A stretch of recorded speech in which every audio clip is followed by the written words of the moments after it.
Amém, família? Bom, da última vez que estávamos reunidos ao redor desse livro extraordinário, que é o livro do princípio, é assim que a palavra Gênesis é definida, nós saímos da pregação com um gostinho meio amargo na boca, né?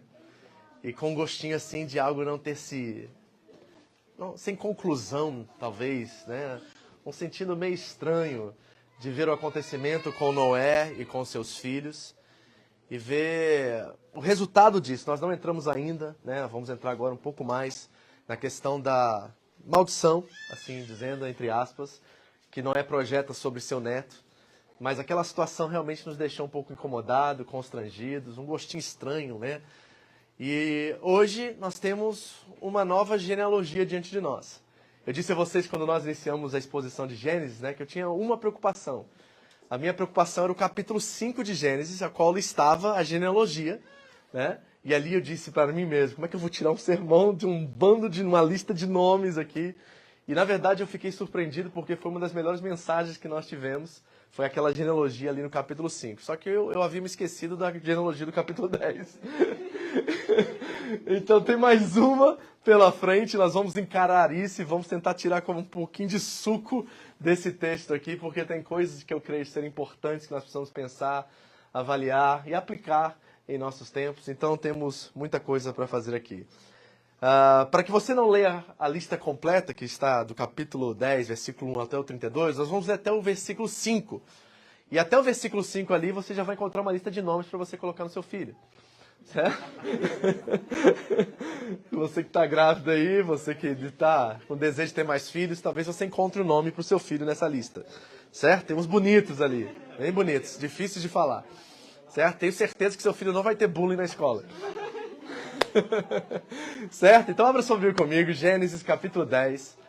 Você que está nos visitando, nós estamos estudando a Bíblia capítulo por capítulo, versículo por versículo, é assim que a gente gosta de fazer aqui. Semana passada o César iniciou, né, a carta de Paulo aos Colossenses, o Osmar vai dar continuidade da próxima vez, e é uma experiência linda, nós estamos estudando, olha gente, o Antigo Testamento e o Novo Testamento simultaneamente.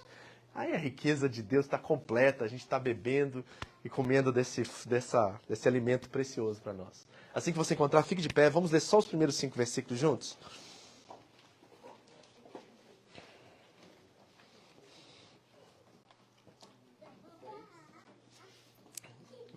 Gênesis 10, do versículo 1 ao 5. Todos acharam? Acompanhe a leitura comigo e leia em voz alta. Assim diz a palavra de Deus, 3, 2, 1. Este é o registro da descendência de Sem, Cam e Jafé, filhos de Noé. Os filhos deles nasceram depois do dilúvio. Continue.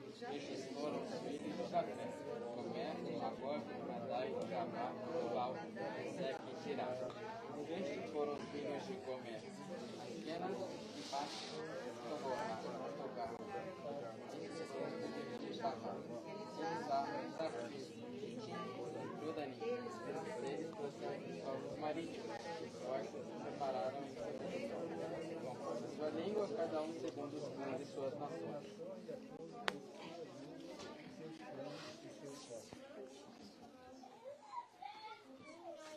Amém.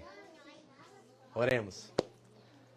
Pai querido, nessa noite precisamos muito mais do Teu Espírito Santo, nos guiando, nos dando a interpretação, nos ajudando a entender o texto e também ajudando-nos a aplicar em nossas vidas hoje. É um texto antigo que foi escrito para nós, mas não sobre nós. E por isso precisamos muito de sabedoria, muito de conhecimento nessa noite, para que possamos, ao ver uma lista como essa, entender os teus desígnios, os teus propósitos, a tua soberania, o Deus que é o Senhor da história, e como Ele permite que esses registros estejam citados na tua palavra santa, sagrada, para que traga a cada um de nós essa segurança de um Deus que é Senhor da história e Senhor da nossa história.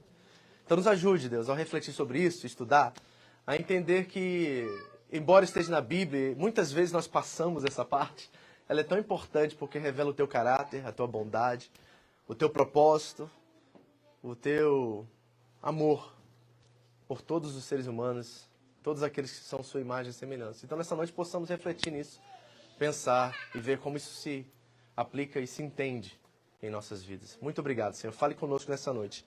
em nome de Jesus. Amém. Pode sentar, obrigado. Amém? Bom, vamos começar voltando um pouquinho atrás. Vai para Gênesis capítulo 9, vamos terminar aquele poema ali de Noé. Noé termina a história daquele acontecimento terrível entre Noé e seu filho Cã com um poema. E o poema ali não é simplesmente um estilo literário, mas embora seja um estilo literário, é uma forma de expressar algo mais profundo.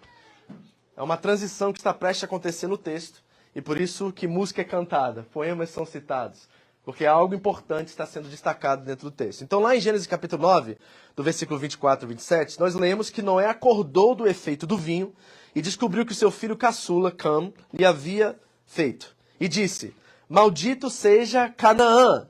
Lembre-se que foi Cã quem pecou, mas quem é amaldiçoado é o neto, Canaã. E já vimos por quê, né? Se você quer saber, você vai no YouTube, vai no podcast, está lá a mensagem anterior e você pode acompanhar, que foi assim uma coisa que eu ainda estou meio abalado, certo? Então, maldito seja Canaã, escravo de escravos será para os seus irmãos. E disse ainda, bendito seja o Senhor, o Deus de Sem, e seja Canaã seu escravo. Amplie Deus o território de Jafé e habite ele nas tendas de Sem, e seja Canaã seu escravo. Então aqui está a palavra maldito, certo? E uma coisa que eu preciso explicar para vocês, que é muito importante na nossa percepção e o entendimento da Bíblia Sagrada, é que esse texto foi escrito, né, muito tempo depois do ocorrido.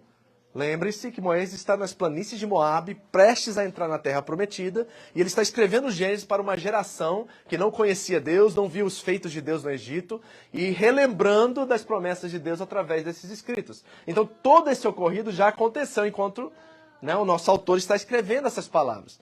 Então ele está, de certa forma, olhando para trás nessa história e escrevendo e revelando a essa nova geração quem é Deus e as promessas de Deus e como elas estão se cumprindo na vida de cada um desses personagens aqui, certo? Então nós precisamos pensar e refletir sobre isso. Então, diz o texto assim, ó, maldito seja Canaã. E nós precisamos distinguir novamente a diferença entre bênção e maldição. Nós temos uma definição hoje, ao meu ver, muito supérflua, muito fraca, assim, sem realmente entendimento do que é bênção. Todo mundo fala assim, nossa, que bênção, né? A gente fala assim, nossa, uma porta vai se abrir, que bênção. E nós não temos uma noção clara, bíblica, do que essa palavra realmente significa. E também a palavra maldição, né?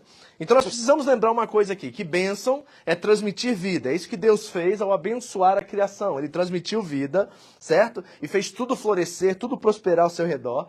E chamou alguns homens para serem homens de confiança, mulheres de confiança, representantes de Deus aqui na Terra. Então, uma pessoa abençoada é uma pessoa que produz vida, tanto no aspecto físico, de ser fértil, mas também no aspecto metafórico, no sentido assim, de você ser alguém que transmite vida, que produz vida, né, na vida das pessoas.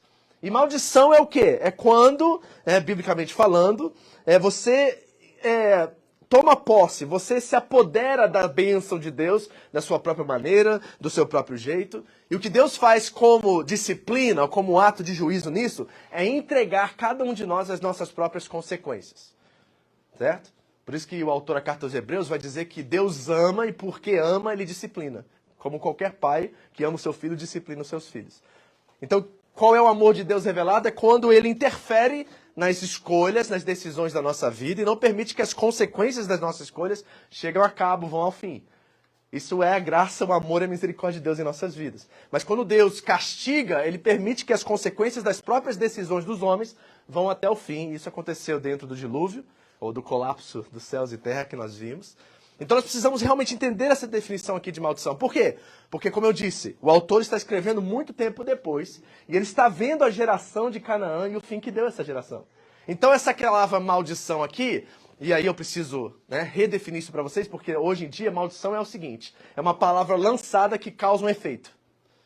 Eu te amaldiçoo, aí você já pensa, jogaram uma praga em mim, agora eu tô com uma praga em cima de mim, eu tenho que me, sei lá, de alguma forma, fazer alguma coisa aí espiritual para me tirar essa praga para que nada me aconteça. Isso é a definição moderna contemporânea de maldição. Mas biblicamente não é isso. Biblicamente é quando as consequências das nossas escolhas tomam forma e se manifestam nas nossas gerações. Então Moisés, que está lá na frente das planícies de Moabe, está vendo as gerações de Canaã e vendo o mal e as decisões que eles tomaram e o fim que os levou. Está entendendo isso? Então, maldito aqui é uma profecia. Não é uma praga. Não é uma palavra que se torna real na vida de Canaã. Canaã teve escolhas a fazer, certo? E é interessante que quando nós olhamos a narrativa bíblica como um todo, todas as pessoas que eram da descendência da serpente tiveram escolhas, passaram por testes e tiveram a decisão de decidir pelo bem ou decidir pelo mal, decidir pela bênção ou decidir pela maldição. Tanto é que da descendência de Canaã, nós temos uma moabita chamada Ruth que faz parte da genealogia de Jesus. Ela fez uma decisão correta. Então não é uma ação determinista, certo? Quando a palavra de Deus diz maldito seja, a próxima geração vai ter outra escolha a fazer. Seguir a Deus, obedecer a Deus, ser bênção, ou viver pelas suas próprias maneiras, do seu próprio jeito, apoderar-se da bênção em seus próprios termos e colher as consequências disso. É assim que a Bíblia chama bênção e maldição. E isso é muito importante. Porque talvez você aí ouviu tanto isso, ou dentro da igreja evangélica, ou tanto em outros lugares, que alguma coisa seus antepassados fizeram, ou você jogou pedra na cruz e está sofrendo até hoje por causa disso, certo? Já ouviu isso, provavelmente, em algum lugar. Mas, biblicamente, não todos nós temos uma decisão a tomar, e as consequências dessa decisão podem ser boas ou podem ser ruins para nós. Nós temos uma escolha a fazer. E é interessante que o texto nos revela que Canaã, e essa profecia aqui de Noé, foi que ele seria escravo dos escravos, ou seja, coloca ele numa escala abaixo dos outros irmãos. Ele é o caçula e por causa do ato de seu pai, certo? E por causa das escolhas que o próprio Canaã irá fazer a partir dali, ele se torna escravo dos escravos. E quando Moisés está escrevendo e olhando para trás, ele vê que realmente os descendentes de Cã tiveram escolhas a fazer, alguns escolheram a bênção e foram abençoados por Deus e foram representantes e descendentes da mulher. E outros escolheram o mau caminho, se tornaram descendentes da serpente e colheram a escravidão. Colheram o mal. A Jafé, ele diz que ele amplia o território, e aí parece que ele vai ser poderoso na terra, mas é interessante que a profecia diz que ele habitaria nas tendas de Sem. É em Sem que Deus irá manifestar a semente ou a descendência da mulher. E repare, Sem não é o primogênito. Eu sei que talvez você leu aí na sua Bíblia uma hora que Jafé, né, era irmão mais velho, mas isso não é verdade. Sem, na verdade, ele é o segundo na linha. Embora ele seja apresentado como o primeiro, porque ele é a descendência e por ele a história vai dar continuidade, mas Sem é o segundo. E é super interessante isso, porque eu quero que você mantenha isso na sua cabeça. Porque nas próximas narrativas, nos próximos personagens, é sempre o segundo que é escolhido, nunca o primogênito. Quem lembra aqui de Esaú e Jacó? Lembra dessa história? Pois é sempre o segundo. É como se Deus estivesse dizendo assim, olha, não é você que faz, sou eu que realizo. E é interessante também no texto que a profecia de Noé não abençoa a Sem. Quem ele abençoa? O Deus de Sem. Reparou esse detalhe? Que o Deus de Sem, bendito seja o Senhor, o Deus de Sem. Então quem é abençoado na bênção de Noé não é Sem, é o Deus que realiza as bênçãos na vida de Sem. E assim que é nas nossas vidas também, não é?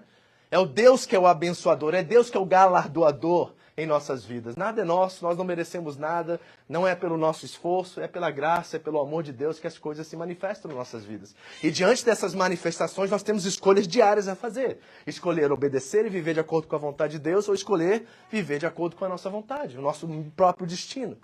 Então nós temos essas escolhas a fazer, isso que o texto está dizendo aqui. Então quando você vê maldito, não é uma praga, tá? É uma profecia de um autor que está lendo essa história e reconhecendo as escolhas de cada personagem e vendo o fim que deu.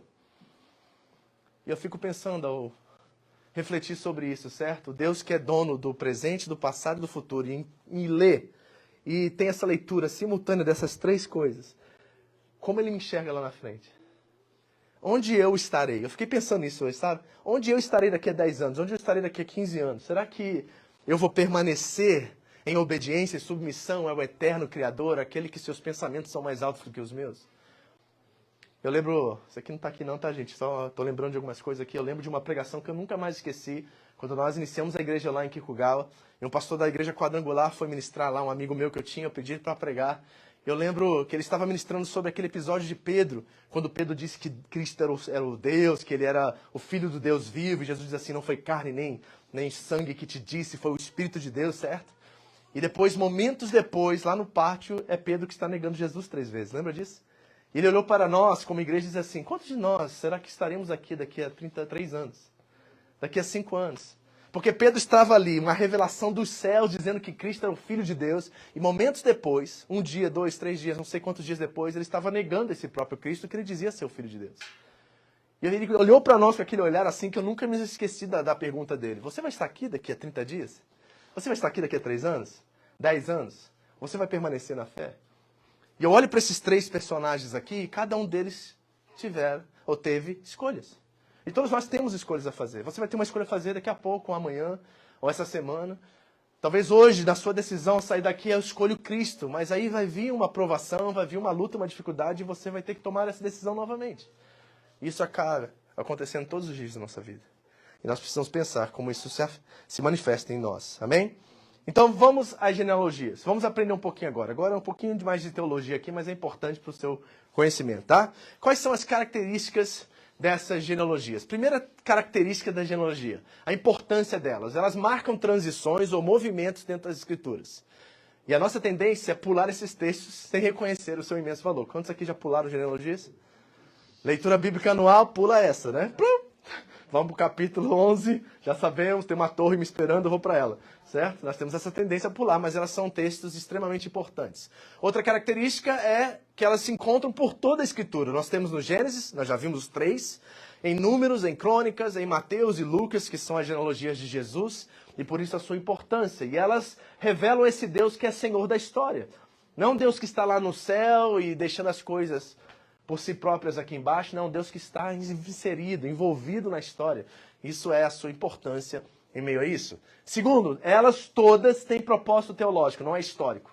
Embora elas sejam históricas, elas têm propósito teológico. E elas estão demonstrando para nós o desenvolvimento da história da redenção, o cumprimento das promessas de Deus e registrando principalmente a descendência ou a linhagem da descendência da mulher. Lembra da mulher de Caim? Lembra que nós falamos sobre isso? Então o propósito é teológico para destacar a descendência da mulher que virá o Messias, que é Cristo nosso Senhor. Então o texto está, de certa forma, apontando para essa linhagem para revelar os propósitos e a redenção de Deus. Quarto propósito, essa é a 5ª vez que essa genealogia é apresentada no Gênesis. Seu propósito é descrever as gerações dos 3 filhos de Noé.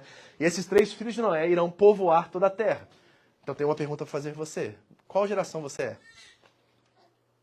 Já descobriu? Quem sabe hoje à noite você descubra de qual das 3 gerações você pertence. Eu descobri a minha, tá? Só para você saber. Então é possível você descobrir. E quais são os motivos, pastor, das genealogias? Primeiro, unidade. Embora havia uma diversidade de povos e nações que surgiram após o espalhar entre as nações, havia uma unidade entre eles. Todos eles descendiam de Noé. Então é para revelar a unidade das Escrituras e a unidade desse povo. Todos vieram do mesmo povo. É isso que a Bíblia está tentando destacar de certa forma. E há uma opção não cronológica nessa narrativa, por quê? Porque o capítulo 11 é anterior ao capítulo 10. Está vendo a escolha que o autor fez aqui? O dispersar pelas nações acontece no próximo capítulo, mas aqui ele já mostra esse dispersamento aqui. Está vendo? Então, capítulo 11, Torre de Babel, todos nós conhecemos, as línguas foram confundidas e os povos se espalharam pela terra. Mas o espalhamento, ou esse dispersar, acontece aqui no capítulo 10. Então, está fora de ordem cronológica aqui. Então, é interessante isso. E Israel como nação e Deus não são mencionados. Ou seja, isso é somente uma ação humana e Deus, de certa forma, está tentando trabalhar com esse pecado, essa obstinação e autossuficiência dos homens, e Deus está tentando, no meio de tudo isso, preservar a linhagem de Sem, a qual viria Jesus Cristo, o Messias. Outra coisa é que revela a genealogia o cumprimento da promessa. Qual é a promessa? Sejam férteis e multipliquem-se e encham a terra. É isso que Deus mandou esses 3 rapazes aqui fazerem, não é isso? Fez isso com Adão e Eva, plano número 1 não deu certo, plano número 2 agora com Noé. Façam isso, sejam férteis, multipliquem, enchem a terra. E é interessante que nessa genealogia que você começou a ler, espero que você leia mais depois, se encontram 70 pessoas, lugares e grupos, um número específico. O número 70. E você sabe muito bem que os números têm um significado teológico dentro da narrativa bíblica. E é interessante porque no texto nós vemos 14 gerações de Jafé, 30 de Cã e 26 de Sem. E quase todos esses povos, esses lugares, são hoje cientificamente ou arqueologicamente comprovados hoje, certo? Só alguns que ainda não foram encontrados, mas a sua maioria já foram encontrados. E o número 70, se você não lembra, 70 é exatamente o número de pessoas da família de Jacó que foram salvos e levados para o Egito no tempo de José. Eram 70 pessoas exatamente. E quando Jesus envia as pessoas a pregar a boas novas, os seus discípulos, quantas pessoas ele envia? 70 pessoas de novo, tá vendo? Então o número 70 tem um significado aqui e nós precisamos entender isso. Então é o cumprimento dessa ordenança. Sejam férteis e multiplicai. Agora, aqui está essa multiplicação desses 3 rapazes por um mundo conhecido, um mundo antigo. Jafé se posicionou mais no norte, a Ásia Menor e a Europa. Eu descobri que eu sou da tribo de Jafé, porque minha irmã, alguns meses, ou acho que ano passado, ela fez aquele teste de DNA. Já viu esse teste de DNA? Alguém já ouviu falar sobre isso? Você tira sangue, envia para um lugar, eles enviam as suas origens, né? E minha irmã descobriu que nós somos judeus da Lituânia. Olha só que coisa legal, né? Lá do leste europeu. Esse nosso sangue levou uma grande porcentagem para o lado de lá. Então isso seria mais ou menos aqui, que eu sou da tribo de Jafé, tá? Entendeu? Da onde você é, você sabe? Pois é, a tribo de Cã foi mais para o norte da África e o sul da Arábia. E olha que coisa interessante, tá vendo esse quadradinho de vermelho aqui? É onde todos os descendentes de Cã permaneceram, hein? Em Canaã, na terra da promessa. Olha quanta terra, e aqui está a maioria deles aqui durante a narrativa bíblica. A maioria, vamos dizer assim, se não 90% da narrativa bíblica acontece exatamente nesse local aqui, ó. Coisa interessante isso, né? Só aqui, certo? Os descendentes de Sem foram para a Mesopotâmia, para o norte da Arábia e tudo mais. E é interessante também, nós vamos ver isso depois, vou repetir, é que as viagens missionárias de Paulo todas ocorreram nos lugares onde Jafé e seu povo situou, certo? Então é super interessante essa promessa se cumprindo de serem férteis, de multiplicarem e espalharem por toda a terra. E aí está o resultado desse espalhar por toda a terra. Vamos ver alguns motivos mais. O autor queria destacar a origem de Sem e de Cã e mostrar principalmente a origem do pai da fé, que é Abraão. O personagem que vai se destacar em alguns capítulos é Abraão, e Abraão é o pai da nação. E ele é um personagem assim fundamental, é o Deus de Abraão, Isaac e Jacó, não é isso que nós dizemos? Pois é, Abraão é um personagem assim ímpar, é o destaque do Gênesis. Então toda essa narrativa e toda essa genealogia está nos levando a saber a origem do pai da fé, do pai da nação de Israel, que é Abraão. E também mostrar os inimigos de Israel em toda a narrativa bíblica. Nós vamos ver os egípcios saindo daqui, os babilônicos, os assírios, os filisteus e os cananeus, todos saíram desse espalhar aqui. E das descendências de Cã, todas elas são os inimigos de Israel por toda a narrativa bíblica. Que coisa interessante, né? E também lembrar do descendente de Noé. Moisés faz uma escolha teológica, sabemos que Sem não é o primogênito, é o segundo filho, e ele é escolhido para dar continuidade.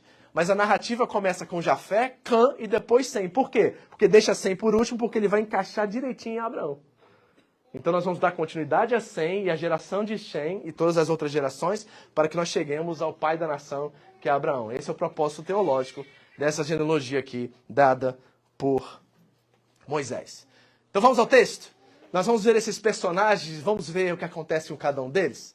Gênesis capítulo 10, do versículo 2 a 5, acompanha a leitura comigo. Diz assim, ó, estes foram os filhos de Jafé. Gomer, Magog. Alguém já ouviu falar essa palavra Magog em outro lugar? Né? Ezequiel fala de Magog, Apocalipse fala de um tal de Magog, certo? Madai, e Madai é interessante porque foi um descendente de Madai que financiou a construção do segundo templo em Israel.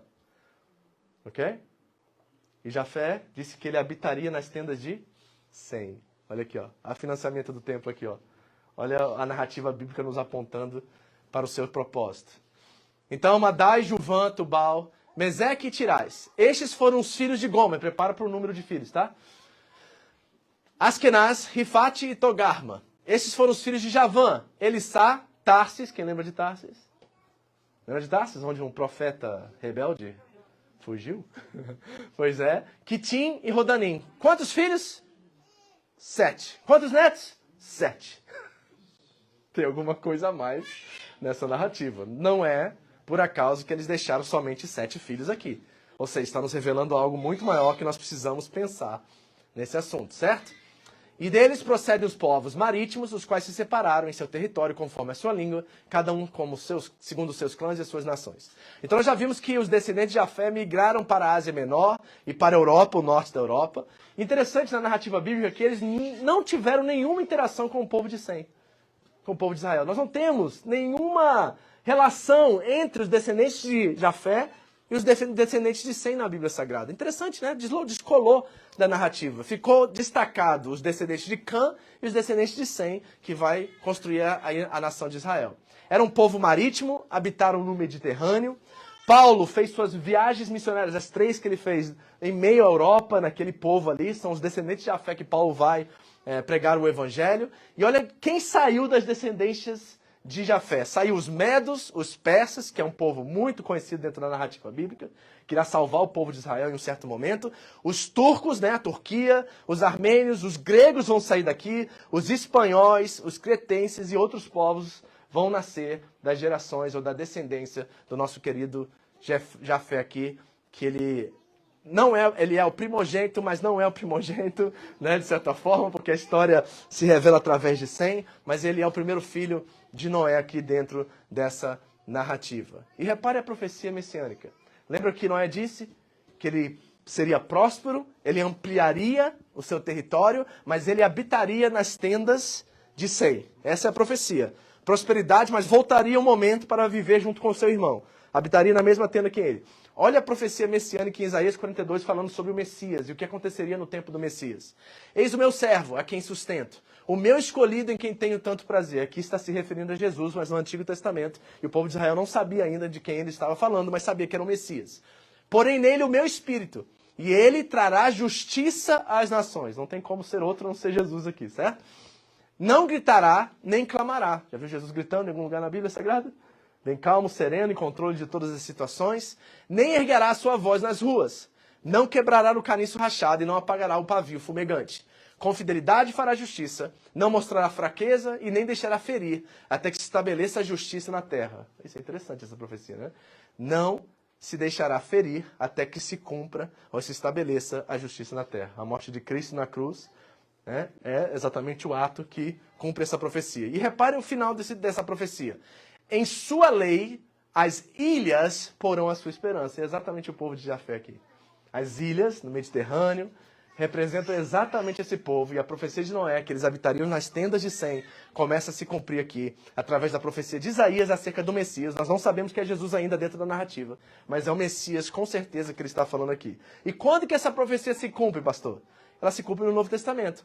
Lembra da profecia de Noé? Amplie Deus o território de Jafé, habite nele as tendas de Sem e seja Canaã seu escravo. Então habite ele nas tendas de Sem. Olha o cumprimento dessa profecia no tempo de Jesus. Lá em João capítulo 12 diz assim: entre os que tinham ido adorar a Deus na festa da Páscoa, estavam alguns gregos.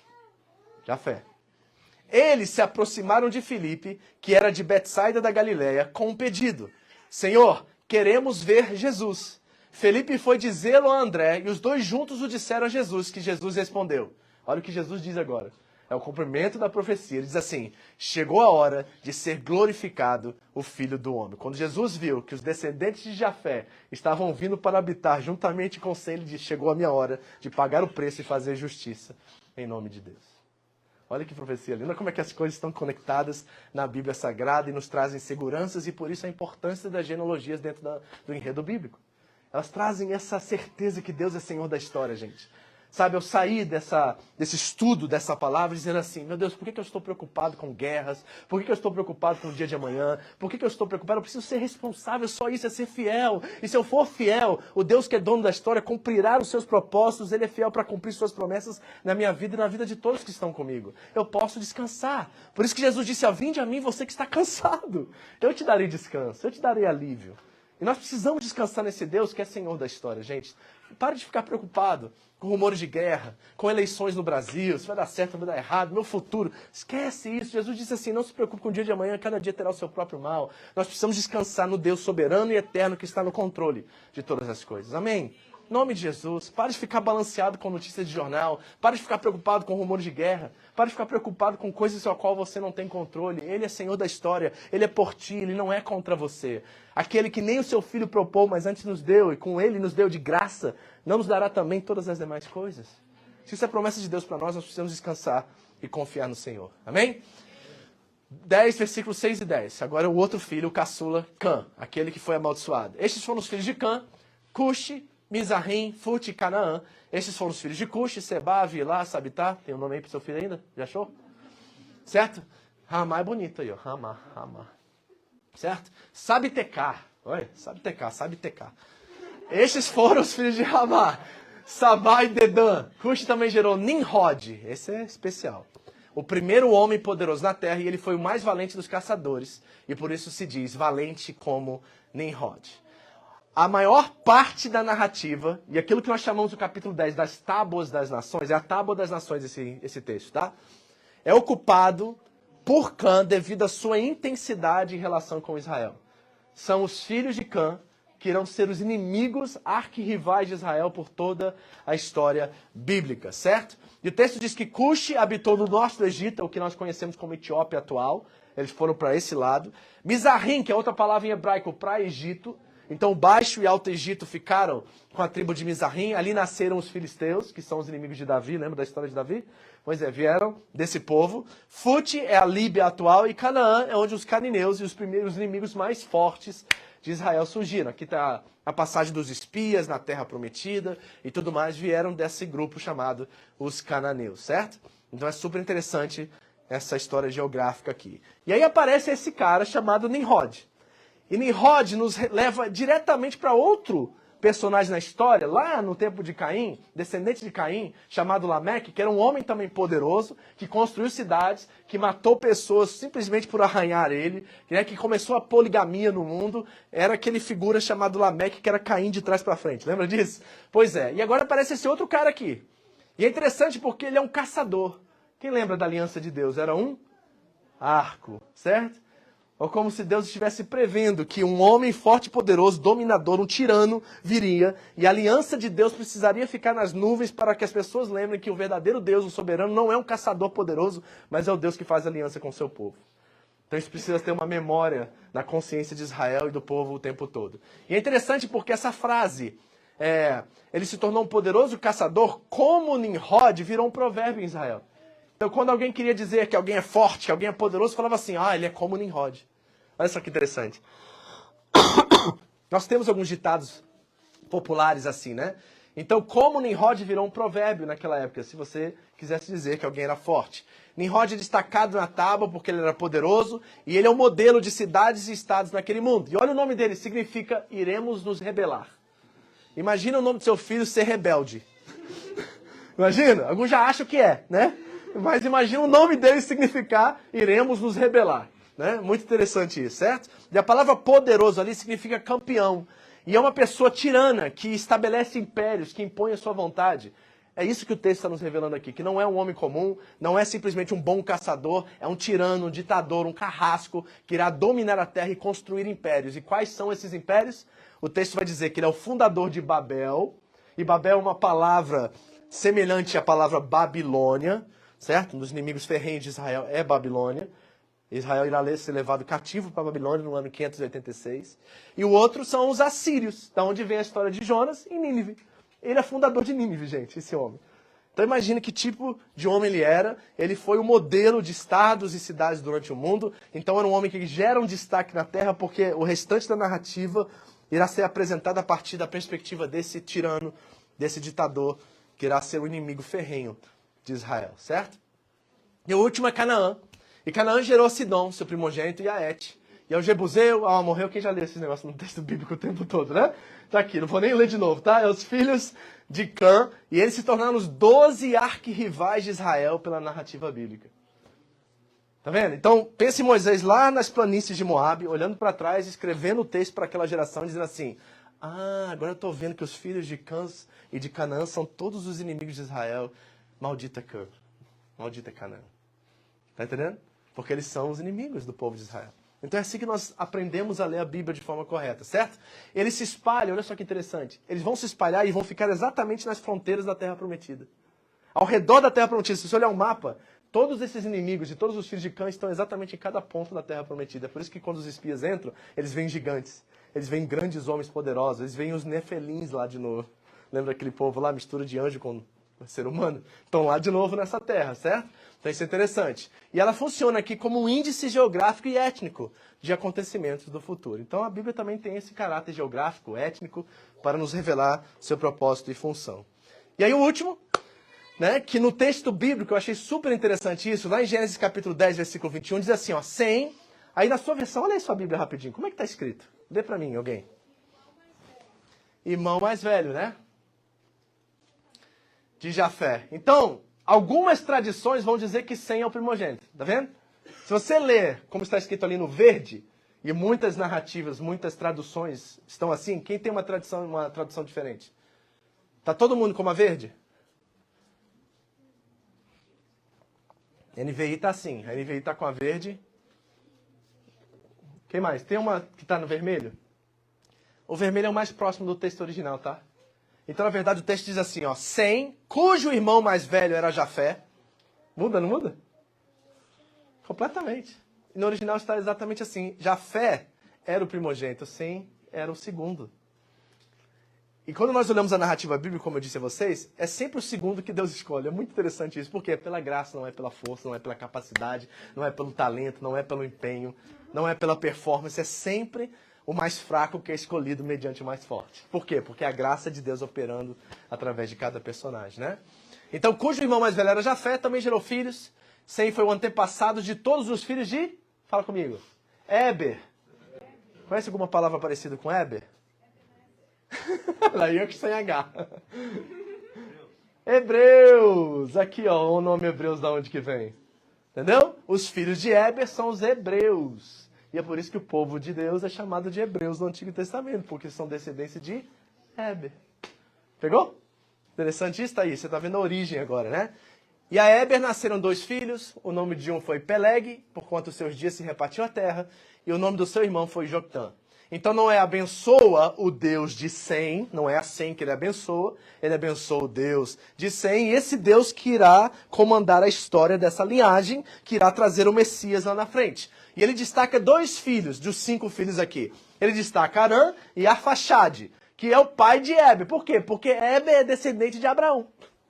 Então é de Éber que virá Abraão. Então toda a história está apontando para esse personagem que será o pai da nação de Israel. E é interessante porque o texto diz assim, você leu aqui, ó. O nome de um foi Peleg, porquanto em seus dias se repartiu a terra. E os teólogos não sabem o que fazer com esse texto. Por que se repartiu a terra? Então vem algumas sugestões no texto acerca do que isso significa. Uma das coisas é que houve um evento cataclísmico que dividiu os continentes. Quem já estudou um pouquinho aqui de geografia, né, do mundo antigo, você sabe que em algum momento, devido ao movimento dos animais, todos os continentes eram um só continente, em um certo momento, certo? Você já estudou, isso é matéria de 5ª ou 6ª série, né, gente? Certo? Tudo era uma massa só, de terra. E aí houve um evento cataclísmico que separou os continentes, e por isso que nós temos hoje, acho que é 7 continentes, né? Antártica acho que é a 7ª, uma coisa assim. Certo? Então, alguns vão dizer que nesses dias repartiu a terra, porque houve algum evento que repartiu os continentes, e aí os povos começaram a ficar separados. Essa é uma forma de chegar a esse texto. Outro é que houve o espalhamento dos povos e nações, como aconteceu em Babel. Eles estavam todos unidos em um lugar só, e de repente aconteceu o espalhamento, e eles começaram a se repartir por toda a terra. E o outro é simplesmente uma divisão das linhagens de Peleg, porque de Peleg virá Abrão, e de Joctã virá Babel. Então o texto está fazendo, né? A gente chama isso de não sei como é que é aqui. Tem uma palavra nisso em português, né? Em inglês é o fork na estrada, né? Tem uma... Como é que chama isso em português? Uma bifurcação, exatamente. Então muitos vão dizer que é só uma bifurcação dentro da genealogia que vai agora caminhar na linhagem de Peleg, porque de Peleg vai vir Abrão, certo? Então você tem 3 opções aí para entender esse texto. E no texto bíblico, em Deuteronômio capítulo 32, diz assim, ó, quando o Altíssimo deu às nações a sua herança, quando dividiu toda a humanidade, estabeleceu fronteiras para os povos de acordo com o número dos filhos de Israel. Então Moisés dá a entender em Deuteronômio que esse acontecimento é só uma divisão das tribos, é uma divisão dos povos pelas nações. E Paulo, em seu discurso em Atos 17, famoso discurso de Paulo, ele diz assim, ó, de um só fez ele todos os povos, Adão, para que povoassem toda a terra, não é? Tendo determinado os tempos anteriormente estabelecidos e os lugares exatos em que deveriam habitar. Tá vendo? Então Paulo vai dizer que foi de propósito que Deus começou a espalhar esse povo para cumprir o seu propósito de trazer o Messias e aí voltar todos esses irmãos a viverem em comunhão. Porque o propósito de Deus nunca é a separação desses irmãos, sempre foi que eles vivessem juntos e construíssem a verdadeira humanidade a partir das suas gerações. Mas o pecado, de novo, atrapalhou toda a história, como atrapalhou no jardim, atrapalhou a saída da arca, e nós estamos vivendo essa divisão até os nossos dias de hoje, né? Então essa é a questão de Sem. Então o que nós estamos vendo aqui? Só se nós estivermos num helicóptero, olhando para essa passagem, certo? Uma viagem de helicóptero sobre Gênesis 10, o que nós viríamos? nós viríamos de fato a descendência da mulher se manifestando através da linhagem de Sem, e nós viríamos os descendentes da serpente se manifestando através da linhagem de Cã. E todo o enredo da Bíblia, from Gênesis 10 em diante, irá falar sobre a relação entre esses dois irmãos e as suas descendências. Uns, no meio da estrada, se tornarão descendentes da mulher, por suas escolhas. E outros, no meio da estrada, que começaram na linhagem de Sem, se tornarão descendentes da serpente, por suas escolhas. Então tem gente do bem, da descendência correta, que vira descendência errada. E tem gente da descendência errada, que vira descendência correta.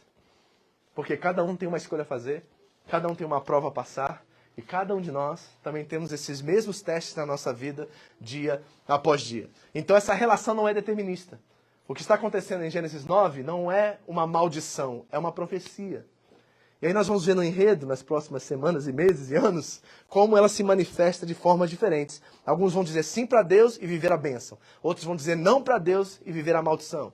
É isso que o texto está dizendo. E essa relação entre Cã e Jafé, e Cã e Sem, Jafé sai da história. Eu já disse a vocês que não há interação no enredo bíblico. Eles vão para o norte e nós não sabemos mais o que aconteceu com isso. Nós vamos ver isso na história. Na revelação natural, mas a Bíblia não. Mas essa relação entre Sem e Cã, às vezes ela é amigável. Por exemplo, quem conhece Melquisedeque? Melquisedeque é o sumo sacerdote de Salém. Salém é a terra dos cananeus. Ou seja, Melquisedeque era sacerdote da linhagem de Cã. Mas ele se torna um homem testado, aprovado e abençoa Abraão, que é da descendência de Sem. Tá vendo? Então tem uma escolha a fazer, ou seja, há uma relação amigável entre os descendentes de Cã e os descendentes de Sem. Mas também há muitas histórias de hostilidade. Josué e Jericó é uma delas. São seus irmãos que eles estão lutando ali, gente. Não se esqueçam disso jamais. Certo? Embora tenha nome de Jebuseu, de Amorreu e não sei o que na verdade são irmãos que estão brigando um com o outro. Certo? E eu fico pensando, isso continua até os dias de hoje? A gente vai trabalhar isso daqui a pouquinho. Há perigos religiosos e culturais o tempo todo. O povo de Cã vai buscar outros deuses, vai se relacionar religiosamente com outras entidades. E Deus está sempre tendo cuidado com os descendentes de Sem para que eles não se corrompem e adorem outros deuses. Sempre há esse conflito e perigo religioso. A escravidão, a Síria, a Babilônia, descendentes de Cã irão levar Israel cativo, descendência de Sem. Então nós vemos esses movimentos por toda a Escritura o tempo todo.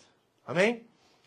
Diz assim em Gênesis 10:32, são esses os clãs dos filhos de Noé, distribuídos em suas nações, essa é a última parte do texto, conforme a história da sua descendência. A partir deles, desses três, os povos se dispersaram pela terra e depois do dilúvio. E aí vem o capítulo 11, e é o que aconteceu. É como se Moisés estivesse dizendo assim, deixa eu te contar como que isso aconteceu agora. Aí Gênesis 11 vai contar a narrativa de como o dispersamento aconteceu. Certo? Essa é a cronologia que nós estamos vendo aqui dentro do Gênesis. Certo? Princípios para aplicação. Vamos lá, vamos terminar agora. Está aí a explicação do texto para vocês. Não tem como a gente entrar em cada descendência ali, porque a gente vai ficar horas aqui. Mas vamos tentar aplicar agora tudo que a gente ouviu aqui hoje, de uma forma que nós possamos compreender e enxergar isso em nossas vidas. O primeiro princípio que eu encontro aqui é o princípio da igualdade. A verdade é o seguinte, irmãos, nós somos filhos do mesmo Pai. É por isso que os cristãos têm essa, não vou chamar de mania, mas esse princípio de chamar uns aos outros de irmãos. Às vezes é um pouquinho mais superficial, né? Às vezes é um pouquinho mais raso. Né? Virou irmão pra cá, irmão pra lá. Quem é você? Não sei nem seu nome, eu chamo você de irmão. Não tá legal isso aí. Certo? A gente precisa conhecer quem são nossos irmãos para assim chamá-los de irmãos. Tem que ter, né, consciência do que estamos falando. Mas o fato é que o princípio aqui de Gênesis 10 é que todos nós viemos do mesmo Pai. Nós somos irmãos, nós temos uma só humanidade, nós temos um mesmo sangue, nós somos imagem e semelhança de Deus. Isso transmite valor, isso transmite dignidade. Quando você olha para a pessoa que está ao seu lado, por mais errada que ela for, entre aspas, sabe, dentro dos padrões morais que você estabeleceu, você precisa lembrar que ela é do seu sangue, ela é humana como você, ela passa por lutas como você, e isso deve gerar em nossos corações um princípio de empatia, de nos colocar no lugar das pessoas, certo? E esses valores lidam com questões de racismo, por exemplo. Aqui está o baseamento para sermos antirracistas, está entendendo? Porque todos nós viemos do mesmo Pai, nós somos filhos do mesmo Deus, nós somos herança de Deus, herança e sangue do mesmo Pai. Isso deve combater toda a desigualdade, todo o racismo, todas as funções na família, sendo marido, mulher, homem, mulher, filhos e tudo mais, na igreja, deve revelar a unidade de Deus, a igualdade de Deus para com seus filhos e na sociedade também. Por mais que as pessoas fizeram escolhas, gente, nós precisamos considerar cada pessoa aí fora, mesmo que não seja parte dessa igreja, desse clã, vamos colocar assim, como alguém à imagem e semelhança de Deus, um ser humano, a qual Deus ama, a qual Deus deseja salvar, a qual Deus deseja cuidar. E nós somos imagem e semelhança de Deus, chamados para abençoar e estabelecer esse princípio de igualdade. Segundo, não há dúvidas que a maldade está no mundo. Os descendentes de Cã nos revelam exatamente isso. E o fato é que essa maldade revela que nós não temos o mesmo Deus.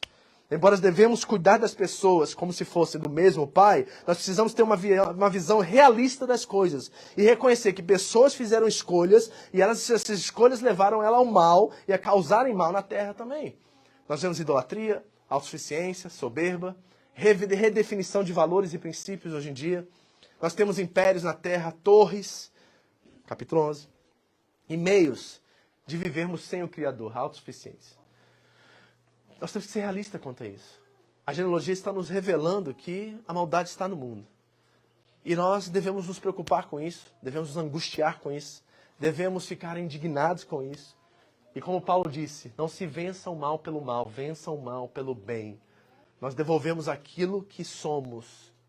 E o que nós somos, somos filhos de Deus. Imagem e semelhança dele, precisamos devolver aquilo que Deus é. E Deus é amor.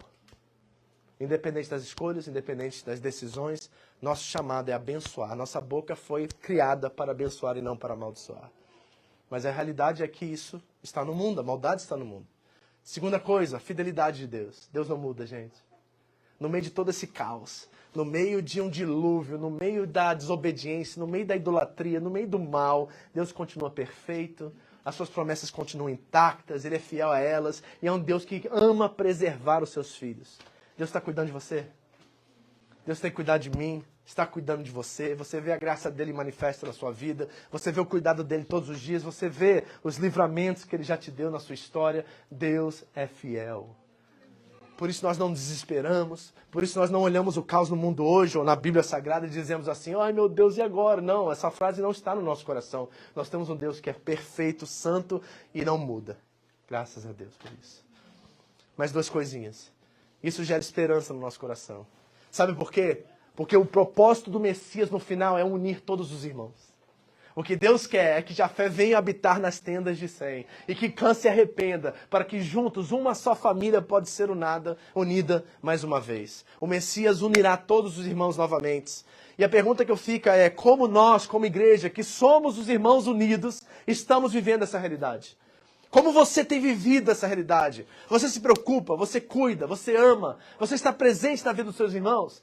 Você é alguém que está ali, é uma massa que junta, que une, que não permite que se distanciam. Como nós temos vivido isso? Porque a esperança está no fato que o caos tem prazo de validade na Bíblia Sagrada. A maldade, o choro, o sofrimento tem prazo de validade. E eu estava pensando, não sei por que essa semana, que eu estava fazendo algum tipo de funeral, não sei se foi visão, foi sonho, mas eu me vi fazendo um funeral de alguém e eu dizia assim, eu odeio a morte. Foi a minha primeira palavra no meu sermão do funeral de alguém, na minha visão. Eu odeio a morte, eu estava indignado, eu estava gritando do púlpito assim, eu odeio a morte, com um caixão na minha frente. Desesperado por isso. E o que nós lemos na Bíblia Sagrada é a revelação que a morte tem fim, o nosso maior inimigo vai perder no final. Que o caos tem fim, que essa situação que você está enfrentando agora tem fim, há esperança, há confiança em Deus, gera esperança nos nossos corações. Ele é um Deus de esperança, é um Deus de graça, e Ele derramou essa esperança e graça em nossos corações. Nós precisamos viver isso, experimentar isso. E por último, há um legado. O que nós estamos deixando, olhando a genealogia e vendo todo o caos, e vendo toda a bênção, e vendo a maldição, e vendo a alegria, e vendo promessas se cumprindo. O que é que eu e você temos deixado para as futuras gerações? O que estamos deixando como legado na igreja? A família de Deus. É o amor, é a igualdade, é a fidelidade, é essas palavras que nós escrevemos aqui. O que nós estamos deixando, queridos? O que seus filhos vão colher? Paz, uma família unida, harmônica, temente a Deus. É isso que seus filhos estão experimentando dentro das suas casas? Um Deus presente, um Deus que é paz, que é amor, que é esperança, que é fé. Eu espero que nós estejamos a olhar para essa genealogia e vendo todos os problemas que surgiram a partir da relação desses três irmãos, desesperados, dizendo assim: na minha geração não vai ter caos. Na minha geração, o Filho de Deus, o Messias que une as famílias, ele reinará. Ele será o elo, ele será o nosso coração, ele será a nossa esperança. Eu espero que isso esteja forte no seu coração, de não deixar que a divisão ocorra. Quantos pais estão separados dos seus filhos hoje? Quantos filhos odeiam seus pais nos dias de hoje? Quantas famílias desunidas? Quantas famílias distantes? Quantas famílias a qual o filho ou o pai não quer ver nenhum filho pintado, nem quer ver o pai próximo? As famílias estão frágeis, vulneráveis, destruídas. E porque alguém não se levantou, um descendente de Sem, uma imagem e semelhança de Deus, um restaurado pelo Messias, não se levanta diariamente para dizer: aqui não. Nessa porta aqui reina o amor, reina a paz, reina a esperança e vivemos pela fé. Temos que deixar esse legado, igreja. Isso é responsabilidade nossa. Nós não podemos nos omitir, não podemos nos acovardar diante disso. Eu quero olhar para a minha genealogia e ver que em mim parou. Se houve caos anteriormente à minha geração, da minha geração em diante haverá bênção. Certo? Haverá bênção. Eu não vou permitir que os filhos, os descendentes da serpente assumem lugar dentro da minha geração. Eu vou permitir que o descendente da mulher, Cristo Jesus, assuma o seu lugar e senhorio dentro da minha casa. Dentro dos meus filhos, dos meus bisnetos. Eu quero ver meus bisnetos na fé. Eu quero ver os filhos dos meus bisnetos na fé, andando com Jesus, sendo semelhança de Deus sobre essa terra. Porque isso é a promessa de Jesus. Você vai ler esses salmos de uma forma completamente diferente agora. Conhece esse salmo que a gente canta tantas vezes na igreja? Ele não está falando da igreja. Ele está falando dessa união entre irmãos. Há uma promessa no salmista, nos cânticos que etoavam no templo, de que um dia Sem, Cã e Jafé se uniriam novamente. É isso que o texto diz quando diz como é bom e agradável quando os irmãos habitam, coabitam, vivam em união. Essa é a esperança do salmista, do israelita. É que Jafé, é que Cã e que Sem voltem a viver em comunhão. E nós somos parte disso sim, esse é aplicável a nós sim. Mas repare como o texto está esperando essa união. Essa nação unida novamente. É como um óleo precioso derramado sobre a cabeça, que desce pela barba, a barba de Arão até a gola das suas vestes. E é como as águas, olha aí, hiperlink a Gênesis de novo. O orvalho do Hermon, quando desce sobre os montes de Sião, ali, nessa união, quando as tribos voltam, quando os irmãos voltam ali, o Senhor concede, a palavra ali no hebraico original quer dizer vida eterna. Vida eterna. Por isso que Jesus disse: Pai, que eu e tu sejamos um. E que eles, vendo essa unidade entre nós, sejam um, para que o mundo saiba que tu me enviaste. Sabe por que as pessoas não estão aqui, esse lugar não está lotado? Porque talvez falta unidade entre nós, falta propósito unificado entre nós, falta amor entre nós, falta muitas coisas, porque o mundo não está atraído pela nossa forma de ser igreja. Mas essa união precisa acontecer, nem que seja, Senhor, a força. Nem que seja sem entendimento, mas com a intenção correta de entender o nosso propósito aqui, sem expectativas loucas, sem cobrar, sem posição, mas esse amor que nos une, que foi revelado na cruz do Calvário, que deve nos levar a esse propósito, de sermos um como Ele e o Pai são um. Isso tem sido a sua vocação? Olha o que diz em Atos capítulo 2. Quem lembra do evento de Pentecoste aqui? Ali foi o sinal que essa realidade estava muito próxima. Diz assim: havia em Jerusalém judeus, devotos a Deus, vindos de todas as nações do mundo. Olha aí. Ouvindo-se o som, ajuntou-se uma multidão. Isso aqui é a resposta de Babel, tá? Ouvindo-se o som, juntou-se uma multidão que ficou perplexa, pois cada um ouvia falar em sua própria língua. O que aconteceu em Babel? Não se entenderam, não se comunicaram, porque cada um falava na sua língua e não conseguiam entender o que estava acontecendo e se espalharam. Agora todos são unidos novamente em Jerusalém, em Sião, para ouvir e todos entenderem na sua própria língua. Atônitos e maravilhados, eles perguntavam: acaso não são galileus todos esses homens que estão falando? Então como ouvimos cada um de nós na nossa própria língua materna? E olha de onde eles vieram, gente. Partos, medos, elamitas, Jafé. Habitantes da Mesopotâmia, Judéia e Capadócia, do Ponto e da província da Ásia, Sem. Frígia e Panfilha, Egito e das partes da Líbia, próximas a Cirene, Cã. Olha de onde eles vieram. Visitantes vindos de Roma, Jafé, tanto judeus como convertidos ao judaísmo, cretenses e árabes. 100. Nós ouvimos declarar as maravilhas de Deus em nossa própria língua. Esse é o Deus dono da história, você está entendendo? E o desejo dele é unir novamente todos os irmãos. E nós somos parte desse projeto. Eu e você temos responsabilidade em permitir, em promover, em provocar a unidade. Em provocar o amor entre irmãos, em provocar essa vida de igreja numa só família. A igreja é a representação de uma só família. Os irmãos se separaram, mas na igreja agora todos se unem, de toda tribo, nação e raça. Estão unidos diante do Cordeiro, diante do Senhor. E lá em Gálatas capítulo 3, para a gente terminar, diz assim: pois todos vocês são filhos de Deus, mediante a fé em Cristo Jesus. Olha o que o Messias fez, nos uniu. Pois que em Cristo foram batizados, de Cristo se revestiram. Aí ele diz assim, olha, não há judeu nem grego, escravo nem livre, homem nem mulher, pois todos são um em Cristo Jesus. E se vocês são de Cristo, são descendência de Abraão e herdeiros segundo essa promessa. Gente, isso é para nós, tá vendo? Gênesis 10 é para mim e para você. Essa genealogia foi colocada lá para que eu e você podemos dizer assim, Deus é Senhor na história. Eu não preciso me preocupar. Eu posso dormir hoje em paz, porque eu posso descansar nele, eu posso confiar nele. Os meus filhos estão nas mãos dele, os meus netos estão nas mãos dele, a minha família está nas mãos deles, porque eu sou dele. E não importa o que aconteça amanhã, tanto bem quanto mal, eu estou nele, e com ele eu estarei ao passar por cada uma dessas situações. Você deseja isso? Certeza que você quer isso? Consegui pregar, César. Mais uma genealogia. Eu espero que você saia daqui com uma esperança, assim, sabe? Gritando no seu coração de que sim, esse é meu Deus. Esse é o Pai de nosso Senhor Jesus Cristo, que cria e que constrói, que permanece e preserva a minha história. Ele é meu Deus no passado, Ele é meu Deus no presente, Ele é meu Deus no futuro, Ele é meu Deus e eu não preciso ficar abalado. Jesus diz assim a vocês nessa noite, a minha paz eu vos dou. A minha paz eu vos dou, pegue ela, pegue a sua minha paz. Aí depois ele diz, no mundo tereis aflições, mas tem de bom ânimo, eu venci o mundo, mas é a paz, ele nos dá primeiro. E essa paz é um instrumento, não é um direito. É um instrumento, para que eu e você, pegando essa paz, podemos promover a paz e nos tornarmos o quê? Pacificadores. Aí Jesus lá no monte do sermão, ele diz assim, ó, da montanha, bem-aventurados são os pacificadores, porque eles serão chamados filhos de Deus. O que esses pacificadores fazem? Unem irmãos. Unem os lá de Jafé, da Europa. Unem os de Sem, que vem lá da Ásia Menor. E unem todos esses. E nós temos esse chamado de unirmos uns aos outros. Tem alguém distante entre nós aqui? O que a gente está fazendo? Ah, deixa o pastor cuida. Não joga a responsabilidade sobre Sem.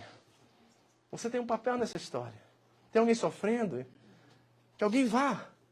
Não espere uma autoridade eclesiástica dizer o que você deve fazer ou não deve fazer. Faça aquilo qual é a sua responsabilidade. De unir. E ser instrumento de unidade. Em nome de Jesus, amém? Pai querido, nessa noite, colocamos nossas vidas diante do Senhor e com essa esperança agora viva, essa fé gritante, pulsando em nossos corações, nós queremos, Deus, ser usados por Ti. Eis-nos aqui, envia-nos a mim, Senhor. Envia-nos a nós, Senhor. Para que nós possamos ser esses pacificadores, esses promovedores de paz. Agentes do reino.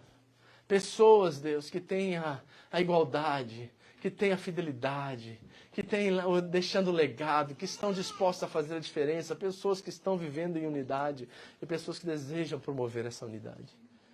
Nos ajude, Deus, a reconhecer o Senhor da história em nossa história. Sim, Ele é Deus, Ele é presente, Ele está aqui agora. Por mais difícil que esteja esse momento, a nossa vida, Ele continua Deus, Ele é Deus, Ele não muda, o seu caráter é perfeito, as suas promessas são fiéis e Ele não nos abandonará no meio do caos. Obrigado, Senhor. Se Deus é por nós, disse o apóstolo Paulo, quem será contra nós? Se Deus é por nós, quem será contra nós? Então nós estamos aqui nessa noite descansados na Tua presença, Senhor. Pai, eu quero orar por meus irmãos que estão aqui passando por lutas. Lutas a qual talvez o desespero já tomou um lugarzinho no coração deles. Senhor, nós queremos gritar e chamar o príncipe da paz agora. Venha, Jesus. invada esses corações. Espírito Santo de Deus, Consolador, Paracletos, vem. Traga essa segurança, traga essa certeza que Deus, o Criador, é o Senhor da história. Ele conhece o presente, passado e futuro. Ele sabe o que estamos passando e sabe que temos o que precisamos para vencer. Para suportar às vezes, mas para vencer também. Então vem, Deus. Traz essa segurança no coração de quem está sofrendo. Traz essa segurança no coração de quem está preocupado. Traz essa segurança no coração de quem não sabe o que irá fazer amanhã ou daqui a alguns anos. Traz certeza de descanso. Oh, Senhor da história, Senhor do tempo, venha, manifesta o teu querer nessa noite. Faça a tua vontade, assim na terra como é feita no céu. Faça a tua vontade, assim na terra como é feita no céu. Eu quero te pedir um favor agora. Eu queria que você se aproximasse aí de quem você puder mais perto de você e fizesse essa oração profética, assim, no sentido de intenção, no sentido de produzir esperança no coração do seu irmão, da sua irmã, do seu amigo. Você pode orar por esperança nessa noite com essa pessoa? Talvez você queira sair do seu lugar, você está acostumado a orar por isso com seu marido, sua esposa, e você quer abençoar seu irmão. Que tal esse espírito de fraternal entre nós, amor fraternal entre nós? De nós tocarmos em alguém nessa noite, abençoarmos alguém nessa noite, falarmos desse Deus de esperança a alguém, desse Deus de amor a alguém. Talvez tenha irmãos aqui que estão passando por aflições. E talvez você queira orar a paz, orar o Cristo que é paz. Talvez há pessoas que vieram aqui com uma última chance, ou pessoas que vieram aqui mais uma igreja, mais um lugar, e talvez não foi essa experiência, ela falou assim, nossa, esse Deus eu nunca ouvi falar. Eu quero esse Deus para mim. Talvez você seja a boca de Deus para poder anunciar as maravilhas dele, como aquele povo fez em Pentecostes. Vamos fazer isso em nome de Jesus? Posso te pedir que você me ajude a fazer isso nessa noite? Sai do seu lugar, procure um irmão aí, tira alguns minutinhos para orar com ele, por ele.